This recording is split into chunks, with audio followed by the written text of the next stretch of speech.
एक गांव में रमेश नाम का एक बूढ़ा किसान रहता था। वह गांव में अपने परिवार के साथ खेती बाड़ी का काम किया करता था।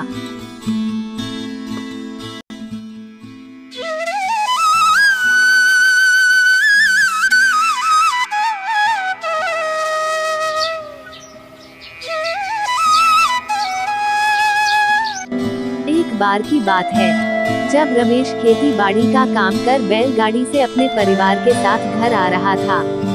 वह अपनी पत्नी के साथ बैलगाड़ी से घर आ रहा था। उसे रास्ते में जाते हुए काफी समय हो गया था। काफी देर हो चुकी थी, शाम होने वाली थी। रमेश अपने परिवार के साथ जंगल के रास्ते पर पहुंचता है। थोड़ा अंधेरा हो गया था, जिससे उसके बच्चे डर रहे थे, लेकिन रमेश पूरी हिम्मत से चला जा रहा था। जैसे ही रमेश जंगल के बीच पहुंचता है, अचानक उसे किसी के चलने की आवाज आती है और सामने से एक व्यक्ति अपना मुंह बांधकर उसकी गाड़ी के आगे खड़ा हो जाता है। यह सब देखकर रमेश के बच्चे और पत्नी बहुत डर जाते हैं। पर रमेश बिना डरे उस आदमी से बोलता है, कौन हो भाई, क्या काम है और मेरा रास्ता क्यों रोक रहे हो? तब वह आदमी रमेश से बोलता है, तुम्हारे पास जो भी गहने रुपए पैसे है, चुपचाप मुझे दे दो, वरना अपनी जान से हाथ धो बैठोगे। रमेश डरते हुए बोलता है, अरे भाई, मैं एक गरीब किसान हूँ, मेरे पास एक बैलगाड़ी और थोड़ा खेती बाड़ी का सामान है और कुछ नहीं।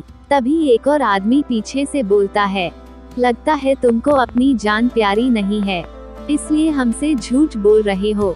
अब दोनों चोर मिलकर रमेश को डराने धमकाने लग जाते हैं। रमेश को यह समझते देर नहीं लगी कि ये दोनों कोई भले आदमी तो नहीं, जरूर यह आज मुझे लूट लेंगे।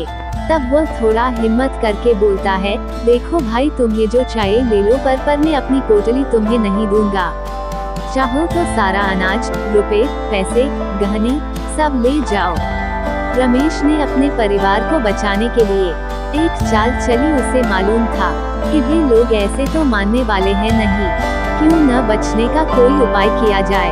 रमेश की बात सुनकर चोर थोड़ा आश्चर्य में आ जाते हैं और बोलते हैं, देखो कैसा आदमी है, अपनी पोटली को बचाने के लिए अपने गहने, रुपए, पैसे सब कुछ देने के लिए तैयार है। पर ऐसा क्या है तुम्हारी पोटली में, बताओ, जिसके के लिए तुम अपना सब कुछ देने के लिए तैयार हो? अब चोरों को भी भला कहाँ अक्ल थी, जो रमेश की बात समझ पाते। दोनों चोर उससे अपनी पोटली दिखाने की जिद करने लगते हैं।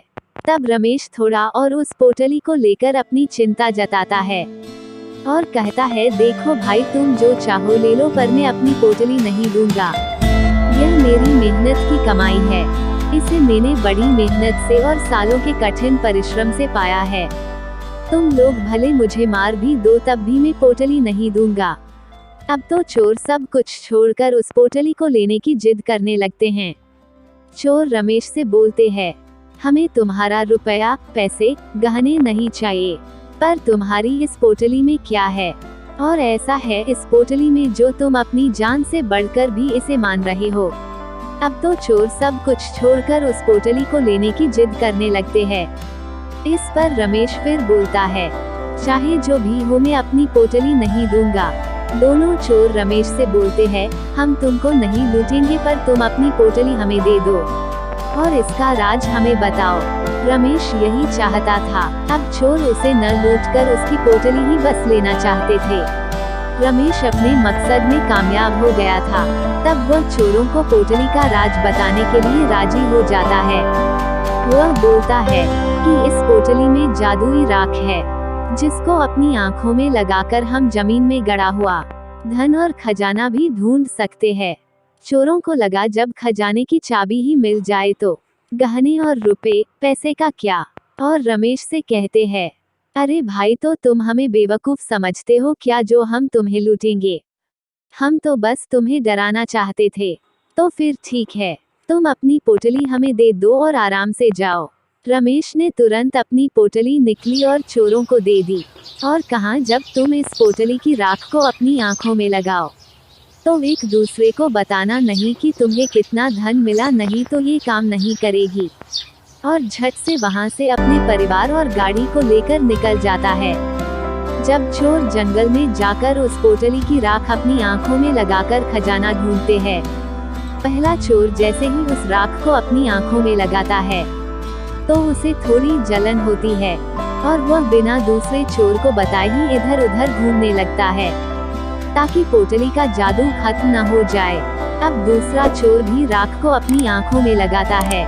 जैसे ही वह राख लगता है उसकी आंखों में बहुत तेज जलन होती है और वह दर्द से चिल्लाता है, बचाओ बचाओ, पानी दो, मेरी आंखें जल रही है। तब पहला चोर दूसरे चोर को बोलता है, क्या हुआ, खजाना मिला कि नहीं? तब दूसरा चोर कहता है, काहे का खजाना, इसमें तो मिर्ची मिली है। लगता है बूढ़े किसान ने हमें ठग लिया, जबकि ठगने तो हम गए थे उसको। इस प्रकार बूढ़े किसान रमेश ने अपनी सूझबूझ और चतुराई से अपने परिवार को चोरों के चंगुल से बचा लिया।